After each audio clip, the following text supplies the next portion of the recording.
Continuing with Srimad Bhagavatam, 10th canto, 88th chapter, the Sudama pastime. We are at a point where Krishna and Sudama are meeting, and Krishna is asking about the well-being of Sudama. So normally whenever there is a meeting after a long time, then we may discuss broadly about the present, about the past, and something about the future. So if it's a meeting between old friends, then when there is meeting after a long time, it is quite likely that the focus may be on the past memories. So that is what Krishna is speaking over here now. Kachit gurukule vasam brahman smarasi nauyataha. So dvijo vigyaya vigyayam tamasah paramashnute. So kachit gurukule vasam, whether kachit gurukule vasam, our time in the gurukul, brahman smarasi nauyataha. Do you remember the time when we spent in the gurukul? Vijo vigyaya vigyayam, that what we learn from a guru, vigyaya vigyayam, the knowledge that we learn from a guru, understanding that is needed, a twice born person, what happens? Tamasaha paramashnute. So he starts with the primary purpose of the gurukul. The primary purpose of the Gurukul is to remember, to learn life skills, to learn. Nowadays the word life skills is used for social skills and other such skills. But the ultimate life skill is that which enables us to live forever. The ultimate life skill is that from this temporary life, how can we live in a way that we can have eternal life?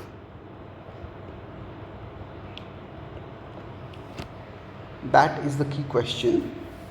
So dvijo vigyaya vigyayam. So the thing that we learn in the Gurukul is this. So we have to live the temporary life, and we need knowledge to how we can live this temporary life. But ultimately what we learn is how to progress towards eternal life. So broadly speaking, if we consider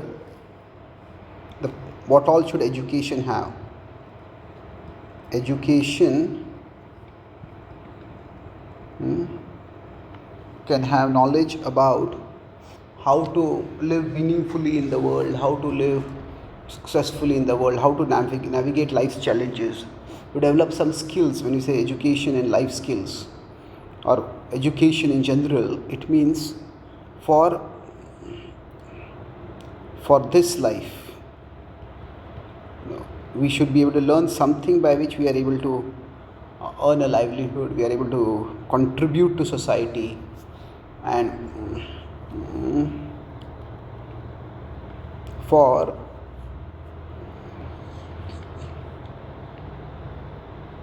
eternal life. So what we learn in a gurukul or in any educational system, if we consider, the worst kind of education would be where neither is taught. The best would be where both are taught. That's what the Ishopanishad says, vidyam cha yastat vedo bhayam saha. So that which enables us to live in this world and cross over this world, vidya cha vidyam cha. There the word avidya is used not so much in terms of ignorance as the knowledge to deal with the ignorance that would otherwise afflict us in this world. So avidyaya mrityum tirtva. So ocean of material existence where death is inevitable, we need to be able to navigate that.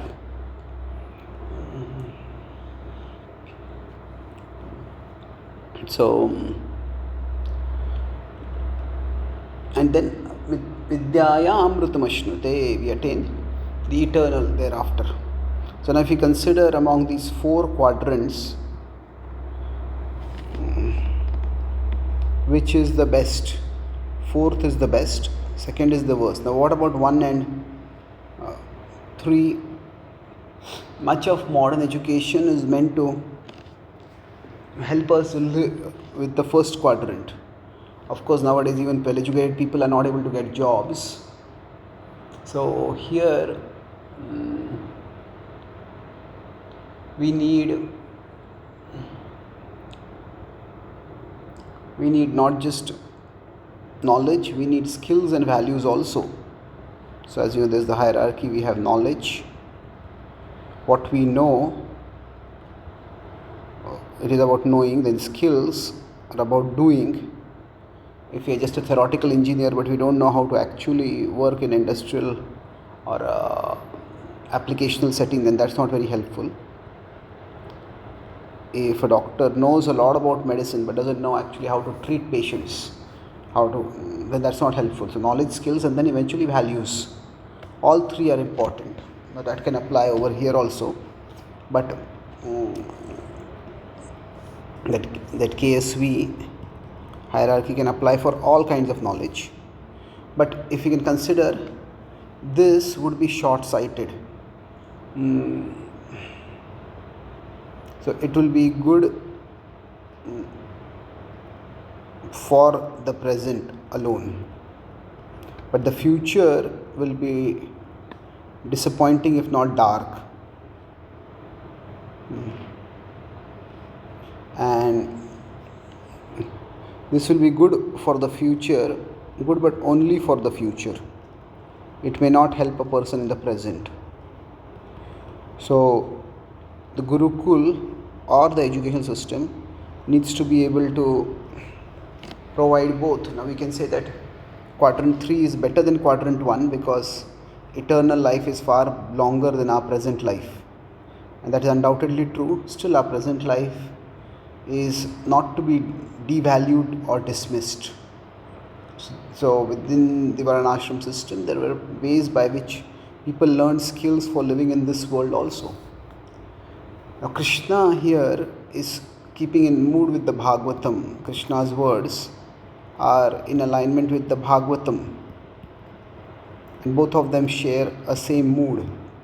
The mood is that Krishna has already, Parikshit Maharaj has already decided to renounce the world and to focus on transcendence. So accordingly, that is what is the focus over here also. That how can we attain that transcendence? So tamasaha paramashnite. Now Krishna will continue on and speak about the time in the Gurukul. Savai satkarmanam sakshat dvijateriha sambhava adyo angayatra shraminam yathaham jnanado guru. So Krishna is talking about various levels of gurus. Gurus or teachers. The word guru sometimes has a formal context, sometimes has an informal context. Nowadays we can say tech guru, IT guru, computer guru. Words can be used like that. So savai satkarmanam saksha. Satkarmanam is the Vedic rituals. One who helps one do that is also good. Vijateriha sambhava. So when we are born, we become twice born when we learn to do the rituals. Adyo angayatra shraminam yathaham jnanado guru. But for all ashraminam, one who gives jnana by which one is elevated. So we can say our birth parent are our first guru. Then we have the ritual teacher, or the ritual guide, supervisor. That is a second guru. But the most important guru is the guru who can shelter all people. The Dvijas are those who take the ritual initiation to do Gayatri. This is for higher Varanas. It is not for everyone. But what is for everyone is the Guru who gives spiritual knowledge, the knowledge that liberates us. So this is the topmost Guru, and Krishna says Yathaham Jnanado Guru. So this is, they give spiritual knowledge means the Guru, what the Guru teaches, the Guru's teaching is the same as Krishna's teaching.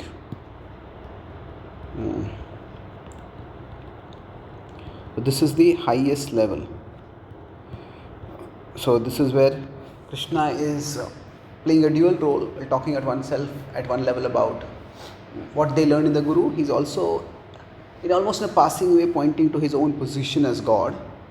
But that's not the emphasis. He's saying that the highest knowledge is the knowledge of spirituality. And the theme will be continuing and concluding in the third verse. Nanvarthako vida brahman varanashram vatamiha ye maya guruna vacha tarantyanjo bhavaranavam. The same theme of tarantyanjo bhavaranavam. So Anjasa is easily, Tarantya is crossover, Bhavaranavam is the ocean of material existence. So Nanva Artha Kovida Brahman. So Artha Kovida. So one who is the true knower, the person who is Artha Kovida. Artha is purpose, Kovida is voice. Certainly, O Brahmana, Artha Kovida, who is the word, who is wise about the purpose? Varnashram vatamiha. Krishna is again referred to Varnashram in the broader context that while he and Sudama presumably are the same ashram grahasthas, they are Brahmanas and Kshatriyas, they are separate. Ye maya guruna vacha. So maya guruna vacha, that one who. So here the point is that Maya Guruna Vacha can refer to the Guru as the representative of Krishna. If we are here in the world and Krishna is of course far above us at one level in the spiritual world. Now from Krishna, who exists at the top of the spiritual world, there is the spiritual master. Ideally speaking, the spiritual master is in the material world but not of the material world, and it is the spiritual master is speaking Krishna's words, and those words, so Maya Guruna Vacha. So if you understand these words, the effect of these will be, these words will show us the path for coming out of material existence. Taranti Bhavaranavam. So Krishna is emphasizing here that spiritual master, what we need to learn from the spiritual master is the knowledge of not just to how to live in the world, but how to live in the world so that we can leave the world successfully to attain the eternal world. So to summarize,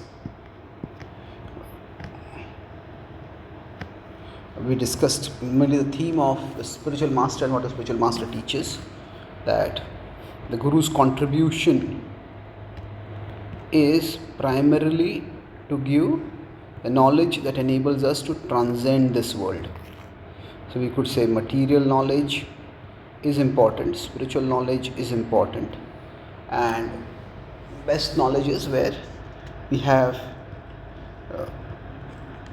both are given, and ultimately it is the spiritual knowledge that matters much more than material knowledge. Thank you.